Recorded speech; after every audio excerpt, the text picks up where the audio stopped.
Hello दोस्तों, स्वागत है आपके अपने चैनल एजे मेडिसिन्स में। मैं हूं आपका दोस्त अजीत। आज हम जानेंगे मोनोसेफ 200 mg टैबलेट के बारे में। मोनोसेफ 200 mg टैबलेट को कैसे यूज़ करना होता है, किन किन प्रॉब्लम्स में इसे यूज़ किया जाता है, कितने दिनों तक इसे लेना होता है, क्या इसके नुकसान देखने को मिलते हैं, किन्हें ये दवा इस्तेमाल नहीं करना चाहिए, ये सारी जानकारी हम इस वीडियो के माध्यम से जानेंगे। तो अगर आप इस चैनल पर नए हो तो वीडियो कर लो लाइक, चैनल को कर लो सब्सक्राइब और बेल आइकन के बटन को प्रेस करके नोटिफिकेशन बेल को ऑल जरूर कर दे, ताकि जब भी मैं कोई नई वीडियो अपलोड करूं मेडिसिन से रिलेटेड तो वो आप तक नोटिफिकेशन के द्वारा जल्द पहुंच जाए। तो चलिए देर ना करके हम वीडियो को शुरू करते हैं। दोस्तों, सबसे पहले मैं आप लोगों से एक रिक्वेस्ट करना चाहता हूं कि आप वीडियो को शुरू से लेकर एंड तक जरूर देखें, ताकि आप कोई भी जानकारी मिस ना कर सको।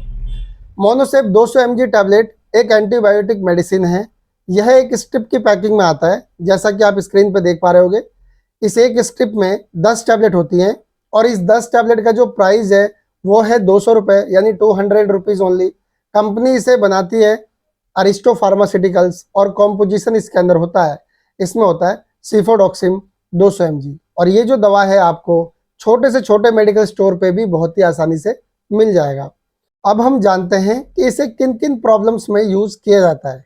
देखिए, जिन लोगों को पुराना बुखार है उसमें इसे दिया जाता है, या फिर किसी को टाइफाइड बुखार है उन्हें ये रिकमेंड किया जाता है, या फिर किसी के ब्लड में इन्फेक्शन है उसमें इसे दिया जाता है, या फिर किसी के फेफड़ों में इन्फेक्शन हो गया है उस कंडीशन में इसे दिया जाता है, या किसी को निमोनिया की प्रॉब्लम हो गई है उसमें इसे दिया जाता है, या फिर किसी को बहुत ज़्यादा खांसी हो रही है खांसी में इसे दिया जाता है, या फिर किसी को पेशाब के रास्ते में इन्फेक्शन हो गया है, खुजली, जलन, दर्द, पेशाब रुक रुक के आ रहा है, ऐसी कंडीशन में से दिया जाता है, या फिर किसी को स्किन इन्फेक्शन हो गया है, जैसे कि फोड़ा, फुंसी, दाने निकल रहे हैं, ऐसी कंडीशन में भी इसे रिकमेंड किया जाता है, या किसी को टॉन्सिल की प्रॉब्लम हो गई है तो टॉन्सिल की प्रॉब्लम्स में भी इसे रिकमेंड किया जाता है। इन सारी प्रॉब्लम्स में इसे यूज़ किया जाता है, जिसमें इसके ज़बरदस्त बेनिफिट्स देखे जाते हैं। अब मैं आपको बताता हूँ कि इस दवा को लेना कैसे होता है। देखिए, इसकी एक टैबलेट सुबह, एक टैबलेट शाम को खाना खाने के बाद पानी के साथ लेना होता है। बच्चों को अगर देना चाहते हैं तो जिन बच्चों की उम्र 7 साल से 13 साल के बीच है उन बच्चों को ये दवा आधी टैबलेट सुबह, आधी टैबलेट शाम को खाने के बाद पानी के साथ देना होता है। इस तरीके से ये बच्चों में भी दिया जाता है। अब मैं आपको बताता हूँ कि ये दवा किन्हें इस्तेमाल नहीं करना है। 6 साल से कम उम्र के बच्चों को ये दवा नहीं देनी है, और जिन लोगों ने बहुत ज़्यादा शराब का सेवन कर रखा है उस दौरान इस दवा को नहीं देना है। इस बात का आपको खास तौर पे ध्यान रखना है। अब मैं आपको बताता हूँ कि ये जो दवा है इससे कितने दिन तक लेना होता है, यानी कि इसकी डोज कब तक चलती है। तो इसकी डोज चलती है लगभग 5 से 10 दिन तक, इतना ही चलाया जाता है, इससे ज़्यादा इसे नहीं चलाया जाता है।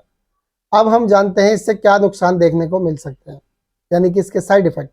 जब आप इस दवा को लेते हो और लेने के बाद आपको शरीर पे चकत्ते, खुजली, दाने होने लगे तो समझ लीजिए कि आपको ये सूट नहीं हो रहा, या फिर आपको उल्टी सा मन या उल्टी होने लगे तो ऐसी कंडीशन में भी आप समझ सकते हैं कि आपको ये सूट नहीं हो रहा, या फिर आपको बहुत ज़्यादा दस्त होने लगे तो भी आप समझ सकते हैं कि आपको ये सूट नहीं हो रहा, या फिर आपका मुंह बार बार सूखने लगे और प्यास लगने लगे बार बार, मुंह का टेस्ट बदल जाए, तो ऐसी कंडीशन में भी आप समझ सकते हैं कि आपको ये सूट नहीं हो रहा है। और जब ये दवा सूट ना हो तो फ़ौरन इस दवा को रोक दें और अपने नज़दीकी डॉक्टर से एक बार ज़रूर मिलें।